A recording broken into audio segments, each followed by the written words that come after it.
मी बाबाराव मुसळे.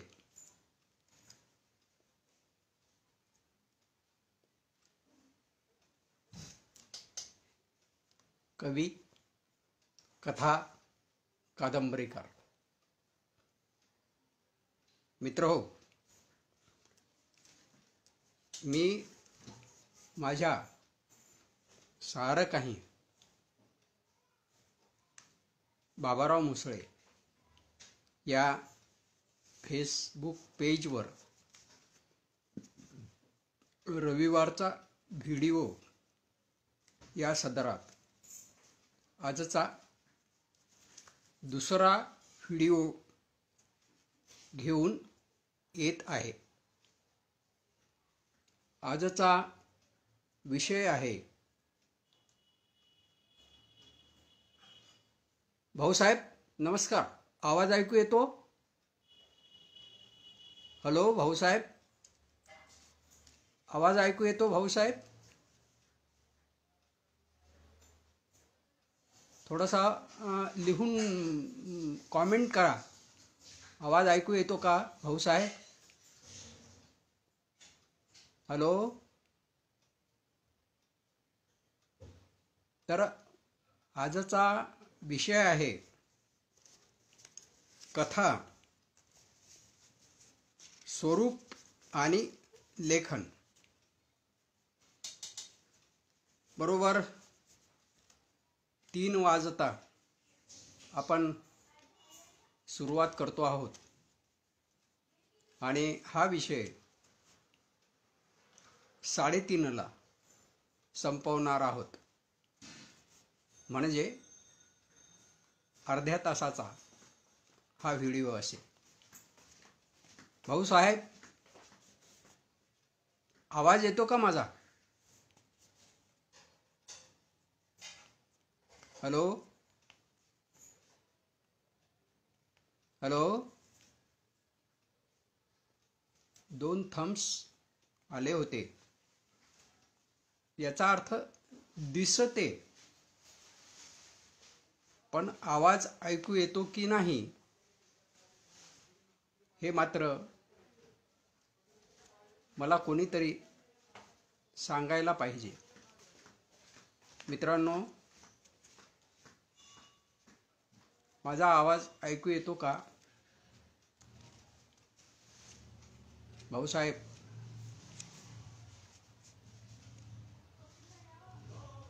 2 मिनिटे बाकी आहेत. आज मी माझ्या सारं काही बाबाराव मुसळे या फेसबुक पेजवर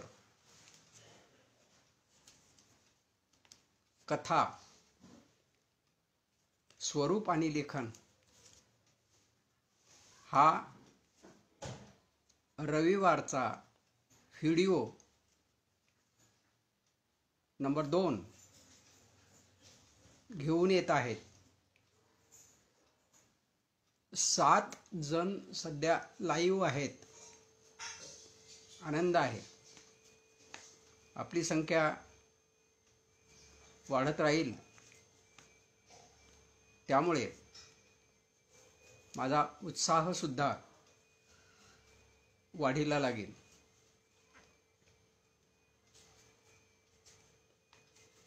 अर्धा मिनिट माझ्या दृष्टीने बाकी आहे, तर मी तो अर्धा मिनिट आधी वापरतो आणि माझ्या विवेचनाला सुरुवात करतो. तर आजचा हा जो विषय आहे, जे कोणी नव्यानं कथा लिहू पाहतात त्यांच्यासाठी अत्यंत महत्त्वाचा आहे. कथा परंपरेनं चालत आलेल्या आहे, ज्याला आपण लोककथा म्हणतो. या लोककथा आपण लहानपणी ऐकलेल्या असतात आणि समाजात वावरताना, कुटुंबात वावरताना किंवा इतरत्रही वाचनातून आपण अनेक कथा वाचत असतो, ऐकत असतो, पण एखाद्याला कथा कशी लिहायची हा मोठा प्रश्न असतो. अनेक जण मला विचारतात की कथा कशी लिहायची हा मला कळतच नाही. तर त्यांच्यासाठी हा व्हिडिओ अतिशय महत्त्वाचा आहे. मित्रो, कथा स्वरूप आणि लेखन हा जो माझा निबंध आहे तो मी बुलढाणा जिल्हा साहित्य संघाच्या सुलतानपूर तालुका लोणार जिल्हा बुलढाणा येथे 3 जानेवारी 2010 रोजी संपन्न झालेल्या साहित्य संमेलनामध्ये नवलेखकांना मार्गदर्शन या सत्रात कथालेखन या विषयावर सादर केला होता. हा निबंध लिहिताना मला संदर्भ म्हणून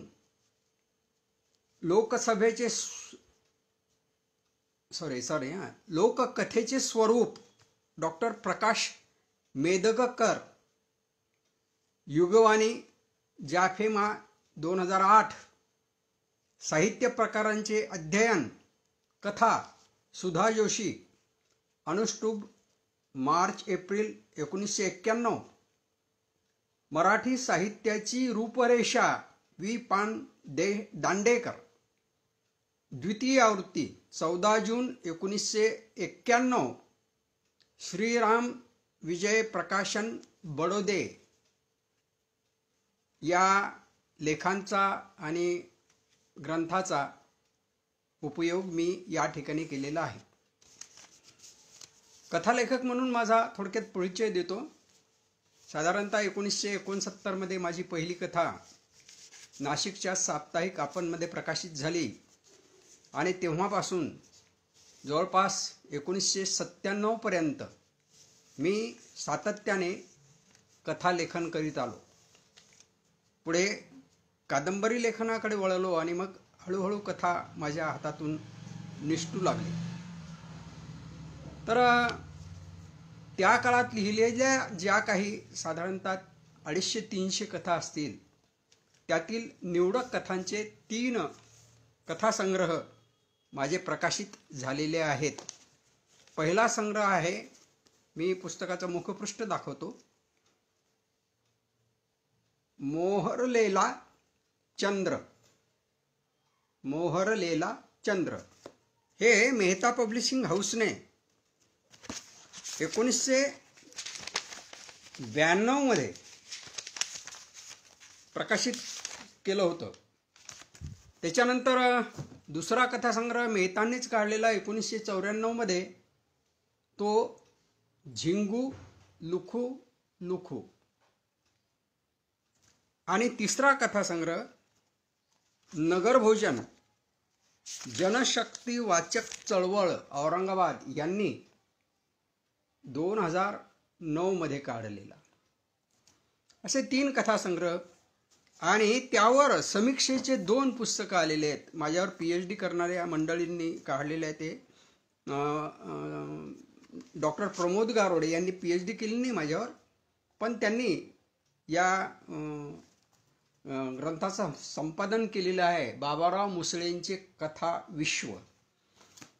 तर माझ्यावर PhD करणारे प्राध्यापक डॉक्टर मच्छिंद्रनाथ नागरे यांनी त्यांच्या PhD साठी राजन खान आणि समकालीन कथाकार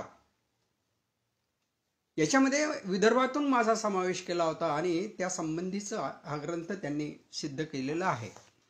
तर मंडळी, आपण आता मूळ विषयाकडे वळू. ज्येष्ठ कादंबरीकार समीक्षक डॉक्टर भालचंद्र नेमाडे यांचं स्पष्ट मत आहे की कथा हा प्रकारच नाही.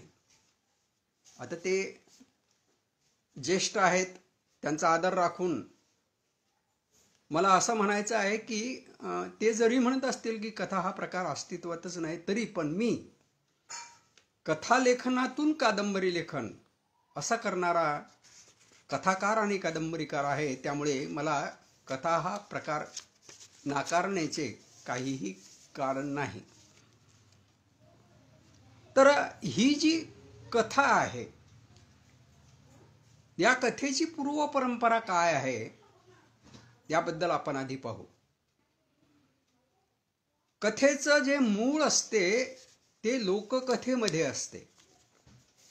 लोककथा म्हणजे काय की ज्या पिढ्यानं पिढ्या एका पिढीपासून दुसऱ्या पिढीपर्यंत कथनाच्या स्वरूपात सांगितल्या गेलेल्या असतात. लिखित स्वरूपात ह्या कथा नसतात किंवा नव्हत्या, कारण त्यावेळेस लेखनाचं जे माध्यम आहे ते उपलब्ध नव्हतं. म्हणून ह्या कथा ह्या एका पिढीनं दुसऱ्या पिढीला सांगायच्या आणि मग त्या पिढीनं त्याची तिसऱ्या पिढीला सांगायच्या. अशा पद्धतीनं ह्या साधारणतः चालत आलेल्या कथा आहेत आणि अजूनही त्या अस्तित्वात आहे. अजूनही आपण लहानपणी आपल्या आजीच्या कथा अनेकांनी ऐकल्या असतील. आता मला ते काही भाग्य भेटलं नाही, आमच्या आजी माझ्या कळतेपणात नव्हत्या, पण अनेकांना आजीकडून कथा ऐकायला मिळालेल्या आहेत. पण मध्यंतरी टी व्हीचं प्राबल्य आलं आणि आजी हे माध्यमच मागं पडलं. आता आजीच सगळ्यात आधी टी व्हीच्या पुढे जाऊन काहीतरी रामायण पाहायचा असेल किंवा महाभारत पाहायचं असेल किंवा आणखी काही एखादी मालिका पाहायची असेल तर जाऊन बसते. पण माझा अनुभव सांगतो की माझी नात, माझे नातू माझ्याकडून कथा ऐकून किंवा त्यांच्या बाबांकडून कथा ऐकून, आईकडून कथा ऐकून लहानाचे मोठे झालेले आहेत. त्यामुळे ही जी परंपरा आहे ती काही एकदम खंडित होणार नाही. एवढंच की आजीची जागा आता आईने, बाबाने वगैरे वगैरे अशी घेतलेली आपल्याला दिसून येते.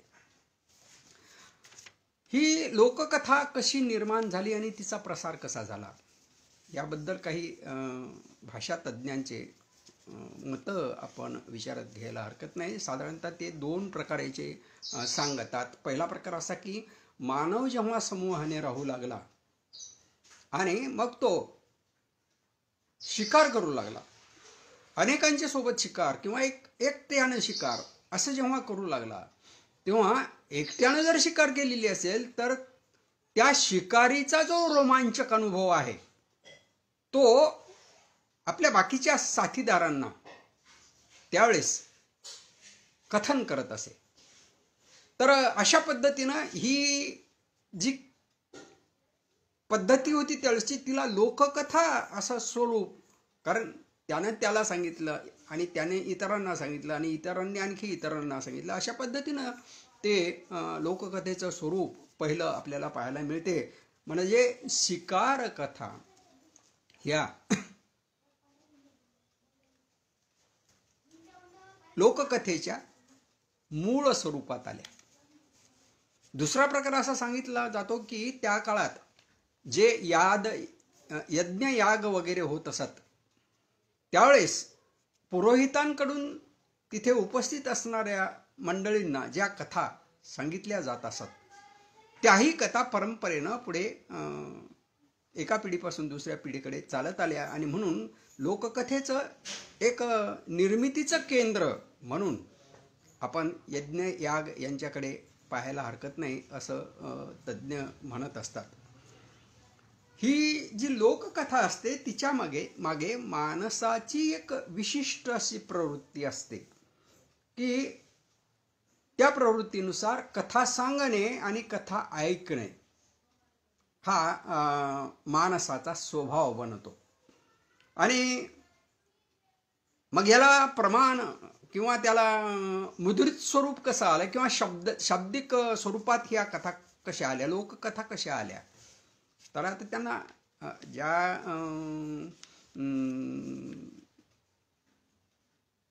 शब्दरूपात आल्या, ग्रंथरूपात आल्या त्या कशा लोककथा तेही आपण आधी पाहू. तर त्यांचं संकलन केलं गेलं समाजामध्ये फिरून, लोकांकडे विचारून किंवा अशी एखादी कथा असेल तर सांगा, तशी असेल तर सांगा. आणि मग त्याला त्या संकलकाने शब्दरूप देऊन त्याचे ग्रंथ वगैरे तयार केलेले आहेत. तर असा पहिला ग्रंथ जो आहे तो गुणाढ्याचा बृहत्कथा हा मानला जातो. साधारणतः 2000 वर्षाच्या आधी हा ग्रंथ सिद्ध झालेला होता. आणि अभिमानानं सांगायला मला असं वाटते की त्यात काही गैर नाही की हा गुणाढ्य जो आहे तो गुणाढ्य आमच्या वाशिमचा असं मानलं जाते.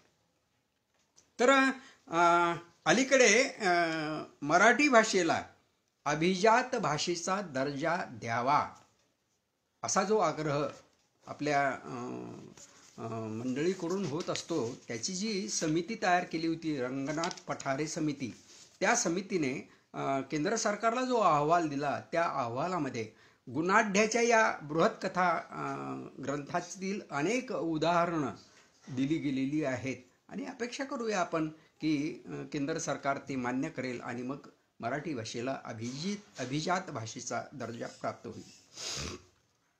अशाच प्रकारचे काही ग्रंथ आपल्याला त्याच्यानंतरही पाहायला मिळालेले आहेत. तर त्याच्यामध्ये पंचतंत्र असेल, वेताळ पंचविशी असेल, शुक सप्तशती असेल, याशिवाय बौद्ध जातक कथा, जैन चूर्णी कथा ह्या लोककथांचे नीती कथा प्रकार याच्यामध्ये मोडणाऱ्या कथा आहेत. आणि श्री चक्रधरांच्या लीळाचरित्रामध्ये त्यांनी किती दृष्टांत दिले हे आपल्याला माहिती आहे. आणि अशा पद्धतीचं एक जे स्वरूप आहे ते लोक साहित्याच्या स्वरूपात आलेल्या कथांचं आहे. तर हा थोडासा आपण आधीचा आढावा घेतलेला आहे. आता ही जी लोककथा आहे ती मागे पडली. मग हळूहळू मराठीमध्ये लघुकथा हा एक प्रकार रूढ झाला. पण ही जी मराठी लघुकथा आहे ती लोककथेची जी खंडित झालेली परंपरा आहे ती परंपरा पुढे नेते आणि समृद्धपणे ती पुढे नेत असते.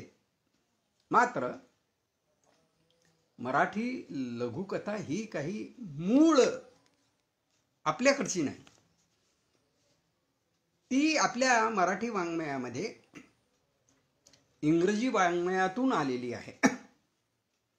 अमेरिकेच्या स्वातंत्र्यभूमीमध्ये एडगर एलन पो या नावाच्या लेखकाने पहिल्यांदा लघुकथेला जन्म दिला. म्हणजे त्याची जी कोणती असेल भाषा त्या भाषेमध्ये, आणि तिथून मग जगातील सर्व भाषांमध्ये या लोककथेचा प्रसार झाला.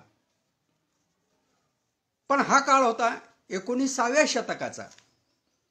जवळपास एक शतक ओलांडून गेल्यावर किंवा उलटून गेल्यावर 1920च्या दरम्यान, म्हणजे पहिलं महायुद्ध संपलं त्यानंतरच्या काळात आपल्या मराठी भाषेमध्ये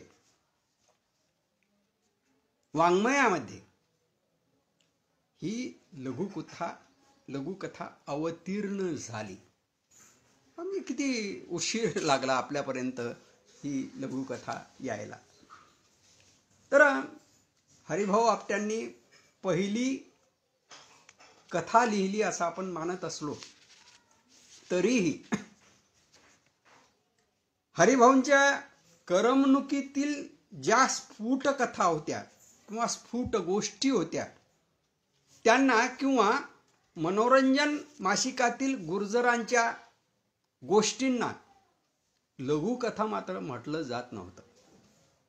मग का म्हटलं जात नव्हतं याची काही कारणही आहे. कारण लघुकथेची जी वैशिष्ट्ये आहेत ती त्या कथांमध्ये कदाचित सापडली नसतील. काय वैशिष्ट्ये आहेत? पहिलं वैशिष्ट्य हे की आयुष्यातील एखाद्या प्रसंगाचे, एखाद्या अनुभवाचे, एखाद्या मनस्थितीचे चित्रण करणे हे पहिलं वैशिष्ट्य लघुकथेचं. दुसरं संयम, शब्दांची काटकसर, कथानकातील सुसूत्रता आणि एकात्मता हे तिचं दुसरं वैशिष्ट्य. तिसरं वैशिष्ट्य ती प्रसंगनिष्ठ, स्वभावनिष्ठ, निसर्गनिष्ठ असते.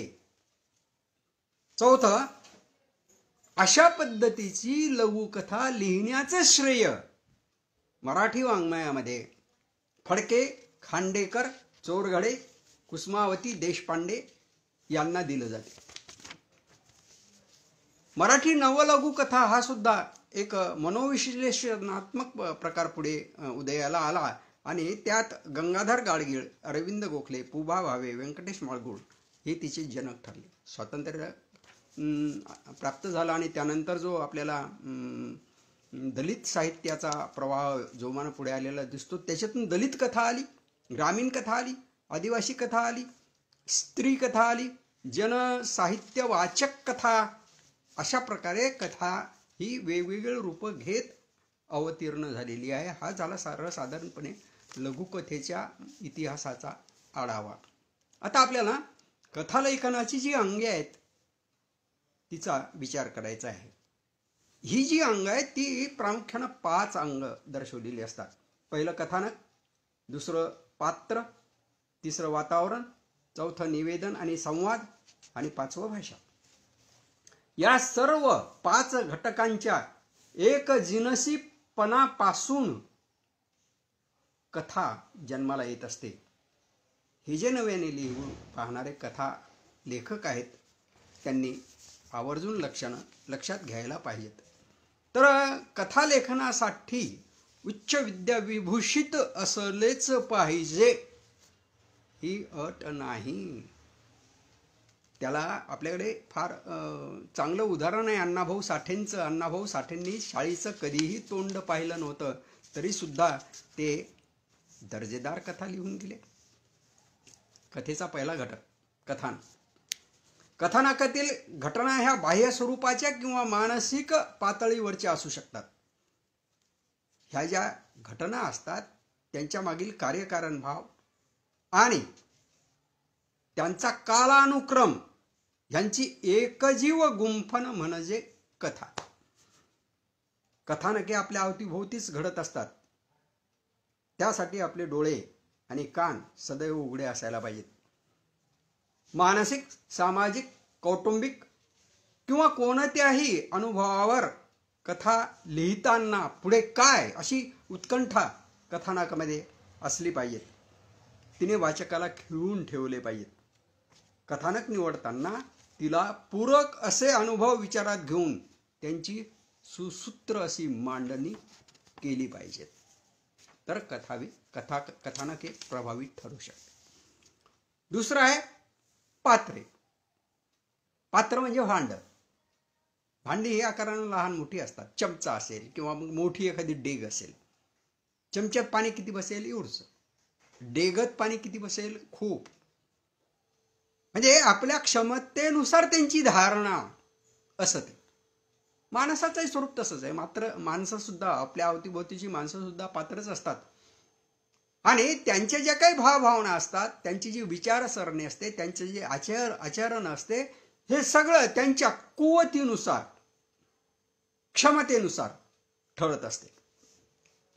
तर ही जी पात्र असतात कथेसाठी निवडलेली ती वास्तवातली असू शकतात,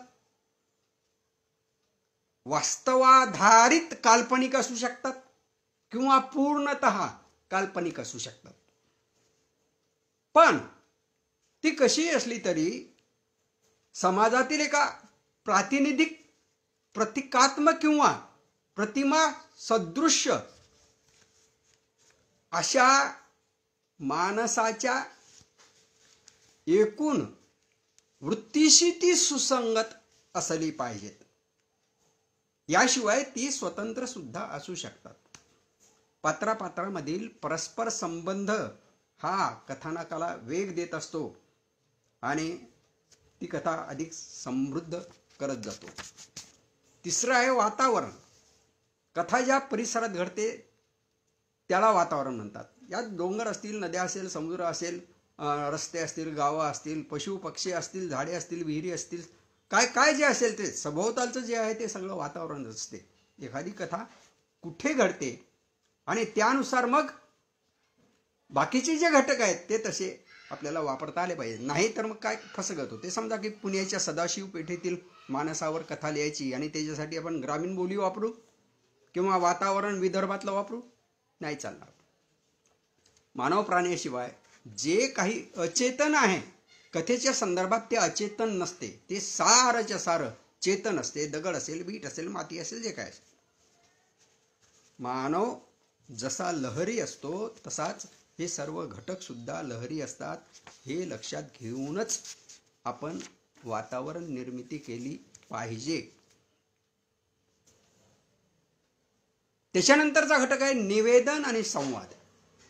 निवेदन याचा अर्थ कथन. कथन कसं करतात तर दोन प्रकारे करतात. एक प्रथम पुरुषी निवेदन, दुसरं तृतीय पुरुषी निवेदन. प्रथम पुरुषी या निवेदनामध्ये कथेतील एखादं पात्र किंवा कधी कधी ते पात्र स्वतः लेखक असू शकतो आणि तो आपले जीवनानुभव सांगतो. मी असं केलं, मी तसं केलं, हे त्याचं स्वरूप असतं. तृतीय पुरुषी या प्रकारामध्ये निवेदक हा लेखकच असतो असं काही नाही. निवेदक हे लेखकाने निर्माण केलेले एक पात्र सुद्धा असू शकते आणि हे पात्र ज्या घटनाक्रमांची संगती कथेमध्ये लावायची आहे ते पद्धतशीर लावते आणि कथेमध्ये घटना पात्र जे काही असतील त्यावर ते भाष्य करते. हे भाष्य उपरोधिक स्वरूपाचं असते, विनोदी असते, उपहास गर्भ असते, आक्रमकही असू शकते किंवा साधं सुद्धा असू शकते. निवेदनाचाच एक घटक आहे संवाद. कथेत संवाद हा घटक अत्यंत महत्त्वाचा आहे. या घटकाला गृहीतच धरलं जाते किंवा कथेत संवाद असतातच. पण काही लोक फार संवाद वापरतात आणि तोही दोष मानला जाईल. साधारणतः आपण जेव्हा समाजामध्ये वावरतो त्यावेळेस अनेकांचे जे संवाद असतात ते आपल्या कानावर पडत असतात, म्हणून कान उघडे असायला पाहिजे. नेहमीच संवादाने आपली भावना व्यक्त होते असं नाही. कधी कधी काही कृती सुद्धा मुखी जे असतात त्यांना बोलता येत नाही, खानाखुणा करतात किंवा कृती करतात आणि ते व्यक्त होतात. तेव्हा आपणही तसं करतो. माणूस बोलका माणूस सुद्धा करतो. संवाद कथानकात गतिमानता निर्माण करतात.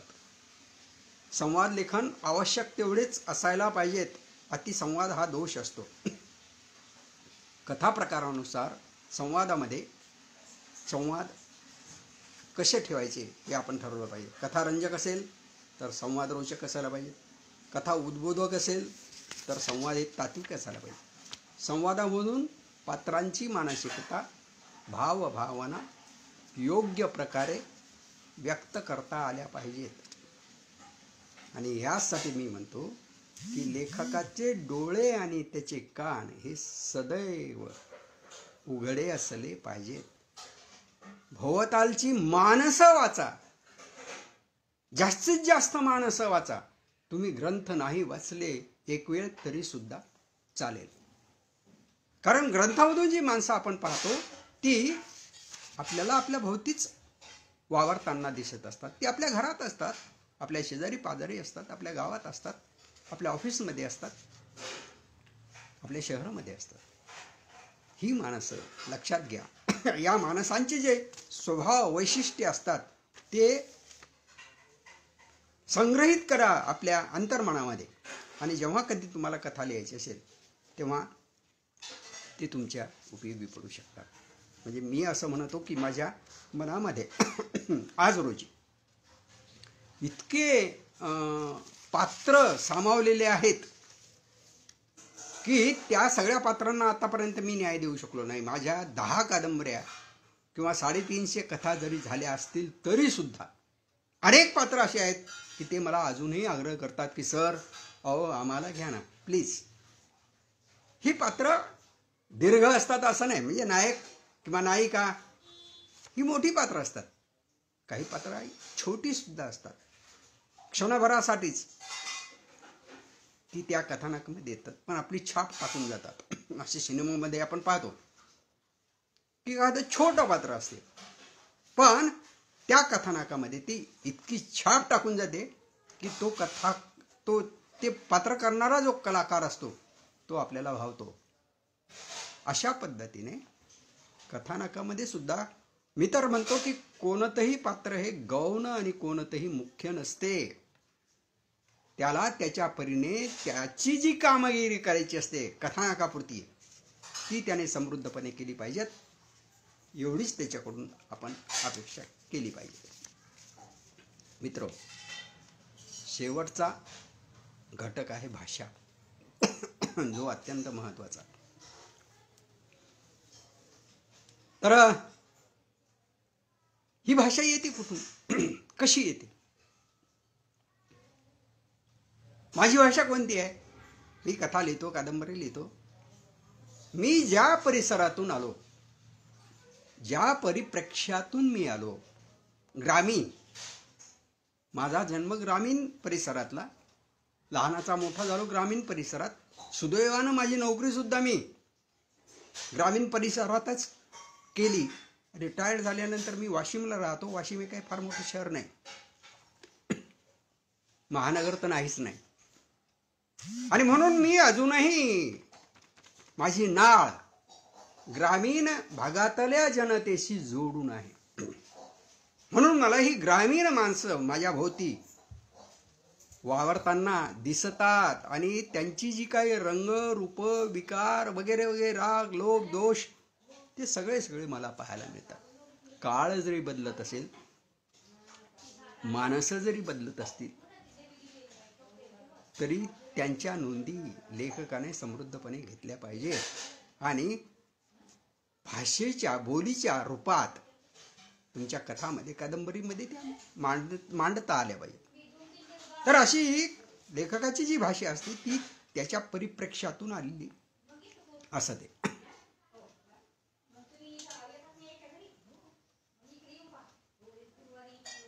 कथेचा योग्य परिणाम साधण्यासाठी कथा व्यक्त होण्याचं माध्यम म्हणजे भाषा. पुन्हा सांगतो, कथेचा योग्य परिणाम साधण्यासाठी कथा व्यक्त होण्याचं किंवा कथा व्यक्त करण्याचं माध्यम म्हणजे भाषा. कथेच्या भाषेची निवड सजगपणे करावी. मग जसं आपण म्हटलं की सदाशिव पेठेतल्या मानसावर कथा लिहायची आणि त्याच्या तोंडी संवाद द्यायचा वऱ्हाडी बोलीचा, नाही जमत. किंवा कोकणातल्या माणसावर कथा लिहायची आणि त्याच्या तोंडी संवाद द्यायचा वऱ्हाडी बोलीचा, नाही जमणार. ही निवड आपल्याला करता आली पाहिजे. निवेदन आणि संवाद हे एकाच माध्यमात, म्हणजे बोली असेल तर बोलीतही चालतात, किंवा निवेदन ग्रांथिक आणि संवाद बोलीत, हेही चालतात. माझ्या कथांची जी निवेदने आहेत अशी ही दोन्ही प्रकारामध्ये आहेत. आणि हे काही गैर नाही. मात्र एक ग्रामीण भागातल्या आमच्या नवलेखक मंडळींना जो धोका मी पत्करला, त्याबाबत सूचना करतो. अगदी शेवटचा हा मुद्दा असेल तो असा की आमच्या गावाकडचा मुलगा लेखक, गावाकडचा म्हणतो याचा अर्थ माझंच गाव नाही एकटं, महाराष्ट्रामध्ये मराठी बोलणारी जी गाव असतील त्याच्या डोक्यात किडा असतो तो शुद्ध लेखनाचा. की माझ्या शुद्ध लेखनाचं काय, मला शुद्ध लिहिता येत नाही, लिहिताच येत नाही असं त्याला वाटते. आणि म्हणून तो मग कथा सुचत असून सुद्धा तो लिहित नाही. मित्रो, हे फार चूक आहे. मी जे केलं ते तुम्हाला सांगतो. म्हणजे मलाही तसंच होतं. मी तर BSc बायोलॉजीचा विद्यार्थी आहे. मॅट्रिक पर्यंत मराठी माध्यम होतं, पुढे इंग्रजी माध्यम होतं. मलाही येत नव्हतं. शुद्ध लेखन तर माहीतच नव्हतं. अजूनही शुद्ध लेखनाच्या माझ्या चुका होतात, मान्य करतो मी ते. पण शिका, शुद्ध लेखनाकडे दुर्लक्ष करू नका. हळूहळू त्यात सुधारणा करा. पण पहिल्यांदा जर तुम्हाला व्यक्त व्हायचं असेल तर तुम्हाला जसं लिहिता येईल त्या पद्धतीनं लिहा. ते अशुद्ध असलं तरी सुद्धा चालेल. व्यक्त होणं हे महत्वाचं. शुद्ध लेखनाचे नियम मागून येतील. भाषा पहिल्यांदा अस्तित्वात आली, बोली पहिल्यांदा अस्तित्वात आली आणि मग शहाण्या माणसांनी त्याच्यावर मग शुद्ध लेखनाचे नियम लादले. आपण तर गावाकडची आपण पोरं तर आपण अस्सल ग्रामीण जाणीवांची म्हणजे काय ग्रामीण जाणीवा घेऊन लहानाची मोठी झालेली आहोत. त्यामुळे आपण शुद्ध लेखनाचा एवढा काय भाऊ करायचा. हा, पण तुम्ही शिकलेले आहात ना, मग त्या शिक्षणाचा जो काही फायदा आहे तोही घेत चला आणि पुढे तुमची शुद्ध लेखनाची समज हळूहळू वाढवत चला. आजही माझी समज समृद्ध आहे असं मी मानत नाही, पण मी हेही मानत नाही की मी अजिबात काहीच लिहायचं नाही. मी लिहितो आहे. तुम्ही सुद्धा लिहायला सुरुवात करा. मित्रो, आपली वेळ झालेली आहे आणि इथे मी थांबतो. तुम्हाला हा व्हिडिओ कसा वाटला ते मला कॉमेंट्स देऊन अवश्य सांगा. धन्यवाद. पुन्हा भेटू पुढच्या रविवारी नवा विषय घेऊन. धन्यवाद.